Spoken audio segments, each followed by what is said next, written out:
Lyra walked through the desolate city streets, her footsteps the only sound breaking the stillness of the night.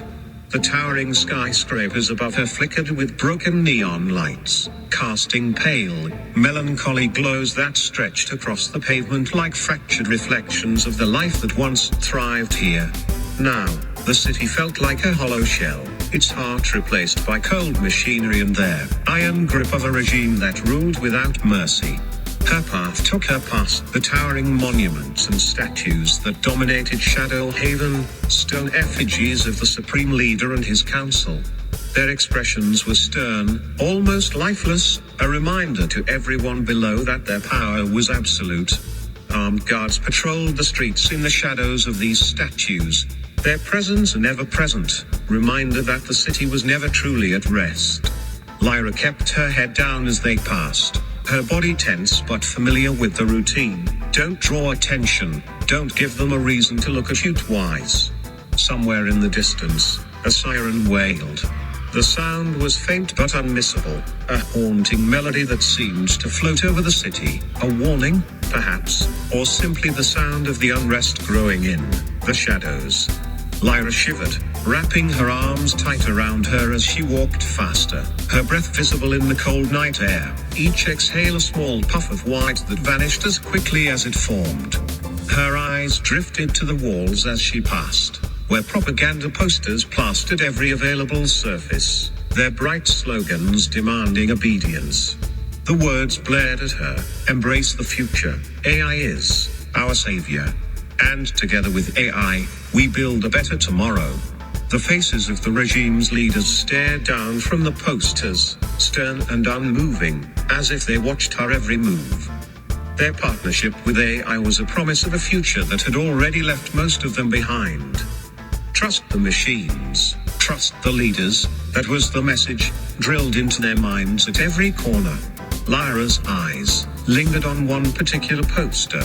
The face of the supreme leader was framed by sharp, clean lines, his expression one of confidence and power.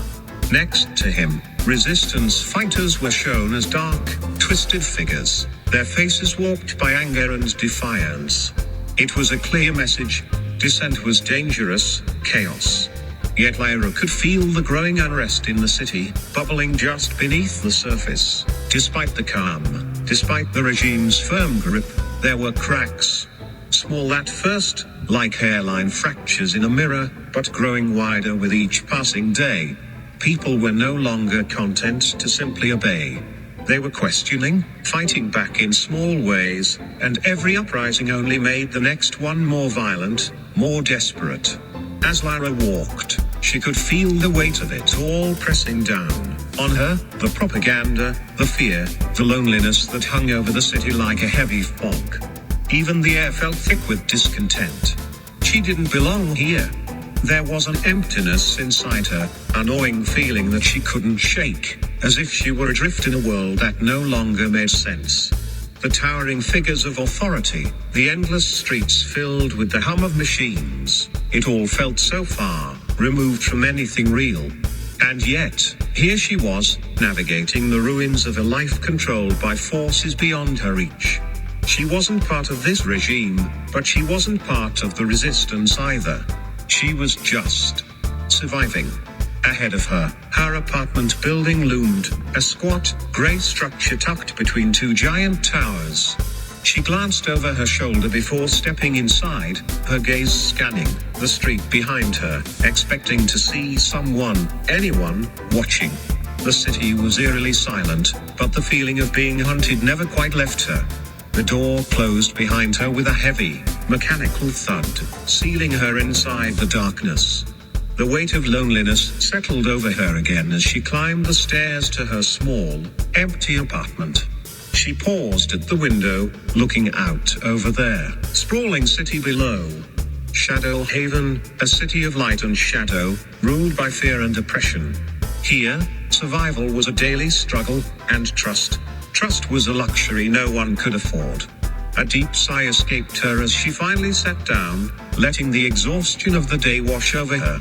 The quiet felt suffocating now, and in the stillness, she couldn't help but feel the weight of everything crashing down. The world outside was unraveling, and Lyra was barely holding on. In the darkness of the room, a faint sound could be heard. Lyra's breath hitched as tears began to fall, silent and unnoticed in the night. The world outside might be crumbling, but inside, her own battle was just as fierce. For a moment, the city's distant sirens, the flashing lights, the propaganda, all of it faded into their background. The only sound was her quiet, trembling sobs, a fragile reminder that despite the machines, despite the regime, she was still human. And in Shadowhaven, that might be the most dangerous thing of all.